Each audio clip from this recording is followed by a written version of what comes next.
Nahmaduhu wa nusalli wa nusallimu ala rasulil karim amma ba'du. Semua manusia menginginkan kebahagiaan dan kemuliaan.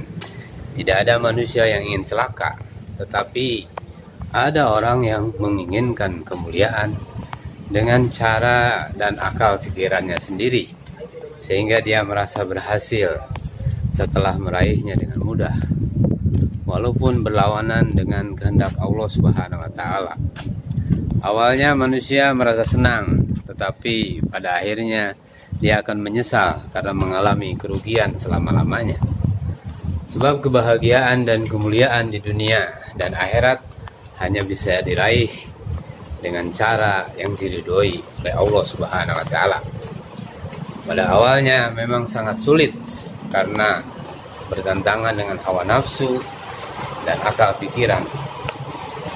Wa amma man khafa maqama rabbih wa nahan nafsa 'anil hawa fa innal jannata hiyal ma'wa.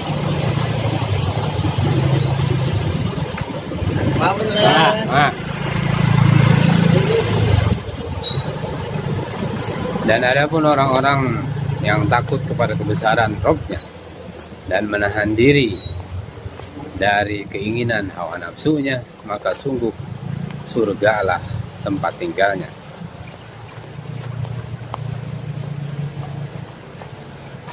Saudara-saudara sekalian yang dimuliakan Allah Subhanahu wa Ta'ala, Allah Subhanahu wa Ta'ala mengutus nabi dan rasul sebagai contoh untuk mendapatkan kesuksesan.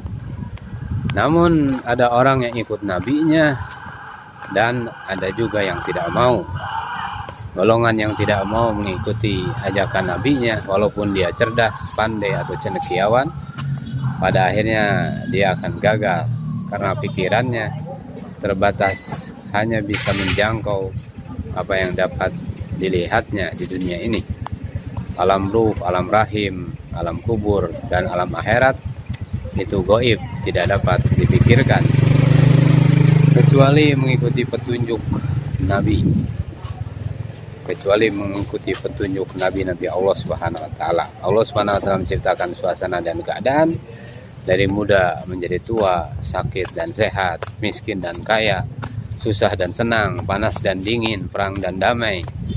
Banyak manusia tertipu bahwa dia akan sukses jika dia mampu mengubah suasana dan keadaan, dari keadaan sedih menjadi gembira, dari miskin menjadi kaya, dari sakit menjadi sehat, dan dari keadaan perang menjadi damai. Orang yang sukses adalah orang yang taat kepada Allah Subhanahu wa Ta'ala, yang tidak terkesan dengan suasana dan keadaan. Orang yang sukses bukanlah orang yang kaya, tetapi orang yang taat kepada Allah Subhanahu wa Ta'ala ketika dia kaya. Juga bukan orang yang miskin, tetapi orang yang taat dalam keadaan miskin kepada Allah Subhanahu wa Ta'ala, dia taat. Kita jangan berpikir bagaimana mengubah suasana dan keadaan, bagaimana hidup damai, tetapi bagaimana agar manusia taat kepada Allah Subhanahu wa Ta'ala. Ketika perang taat kepada Allah, namun ketika suasana damai tidak taat kepada Allah Subhanahu wa Ta'ala.